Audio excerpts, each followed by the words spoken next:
साल 1872 New York city में एक Mary Celeste ship 1700 alcohol barrels लेकर इटली के लिए रवाना हो चुकी थी। उसे इटली पहुंचने में 3 हफ्तों का टाइम लगना था, लेकिन 3 हफ्तों के बाद भी वो शिप इटली नहीं पहुंची। उसके बाद जो दूसरी शिप्स इटली के लिए निकली थी वो तक इटली को पहुंचना शुरू हो गई, लेकिन मैरी सेलेस्ट का कोई भी अता पता नहीं था। एक दिन अटलांटिक ओशन में एक ब्रिटिश मर्चेंट शिप गुजर रही थी। उस शिप के कैप्टन को काफी दूर एक शिप दिखाई दी जो अटलांटिक ओशन के बीचों बीच में रुकी हुई है। उस कैप्टन को लगा कि लगता है शिप में कुछ खराबी के कारण शिप रुकी हुई है। कैप्टन ने उस शिप को काफी ज्यादा सिग्नल्स भेजे, लेकिन उस शिप से कोई भी रेस्पॉन्स नहीं आया। तो कैप्टन ने शिप के थोड़ा करीब जाकर देखा तो मालूम पड़ा शिप पूरी की पूरी खाली थी। कैप्टन ने देखा शिप में खाने पीने का सामान मौजूद है, कपड़े मौजूद है, हर एक चीज़ वो मौजूद है। नहीं है तो क्रू शिप में मौजूद नहीं है। वो शिप सिर्फ लहरों के सहारे खड़ी हुई थी। ये केस आज से 163 ईयर्स पुराना है। कहा जाता है ये राज कोर्ट के अलावा कोई भी नहीं चाहता।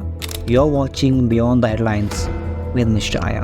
दोस्तों, ये शिप 1861 कनाडा में बनाया गया। उस टाइम इस शिप का नाम अमेजोन रखा गया था, लेकिन जब ये शिप बनी थी उसके बाद से इस शिप का काफ़ी बार एक्सीडेंट हुआ था। जैसे कि ये शिप एक दूसरी शिप से टकराती थी, तो वो छोटे मोटे एक्सीडेंट्स के बाद भी ये अमेजोन शिप डूब गई। और तभी अमेजोन शिप को रिपेयर के लिए पोर्ट पर लाया गया, तो रिपेयर से पहले ही पोर्ट पर अपने आप आग लग गई।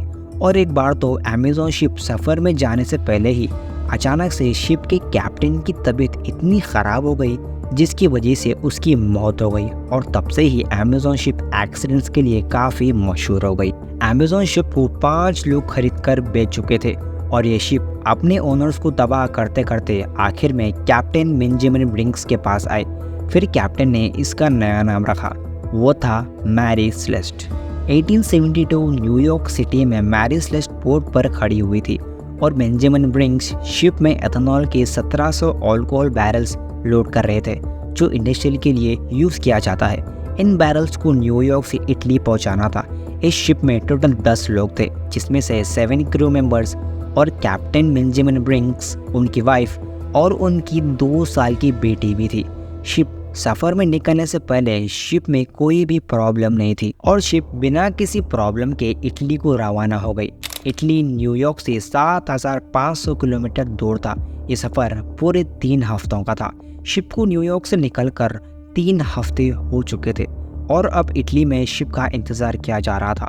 जबकि मैरी सेलेस्ट के बाद जो शिप्स न्यूयॉर्क से निकली थी वो तक इटली पहुंचना शुरू हो गई, लेकिन अभी तक मैरी सेलेस्ट शिप इटली नहीं पहुंची। अब सवाल ये आ रहा था कि इतने दिन होने के बाद भी मैरी सेलेस्ट अपने डेस्टिनेशन पर क्यों नहीं पहुंच पाई। मैरी सेलेस्ट न्यूयॉर्क से निकलने के 10 दिन बाद एक नई ब्रिटिश शिप न्यूयॉर्क से निकलकर इसी रूट से होते हुए जिब्राल्टर जा रही थी। ये एक डेजिरिटिया नाम की ब्रिटिश मर्चेंट शिप थी। समुद्र में जाते जाते शिप के कैप्टन को काफ़ी दूर एक शिप दिखाई दी। कैप्टन ने नोटिस किया वो शिप मूव नहीं कर रही थी, बल्कि सिर्फ एक जगह पे खड़ी हुई है। कैप्टन को लगा कि शिप में कुछ खराबी के कारण शिप मूव नहीं कर रही है। कैप्टन उस शिप को दूर से ही काफ़ी सिग्नल्स भेजता है, लेकिन उस शिप से कोई भी रिस्पॉन्स नहीं आ रहा था। तो डिग्राटिया के कैप्टन ने आगे जाकर देखा तो उसे पता चला ये उसके दोस्त की मैरी सेलेस्ट शिप है, जिसको न्यूयॉर्क से निकल के ऑलमोस्ट 1 महीना हो चुका था। मैरी सेलेस्ट शिप न्यूयॉर्क से 1800 किलोमीटर दूर अटलांटिक ओशन में अकेली खड़ी हुई थी। उसके बाद डिग्राटिया के कैप्टन ने अपने आदमियों को मैरी सेलेस्ट में भेजा। तो जब लोग शिप के अंदर जाते हैं तो वो काफ़ी ज़्यादा शॉक में आ जाते हैं, क्योंकि शिप पर कोई भी इंसान मौजूद ही नहीं था।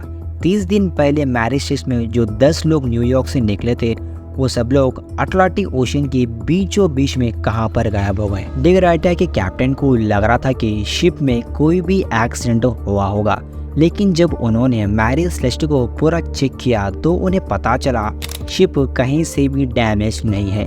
कैप्टन का रूम, क्रू मेंबर्स का रूम और फूड आइटम्स का रूम जैसे का वैसा ही है और मैरी सेलेस्ट में जो अल्कोहल लेकर जा रहे थे वो भी एकदम सही सलामत है। तो और इन्वेस्टिगेशन करने के बाद कैप्टन के रूम में से एक लॉ बुक मिली।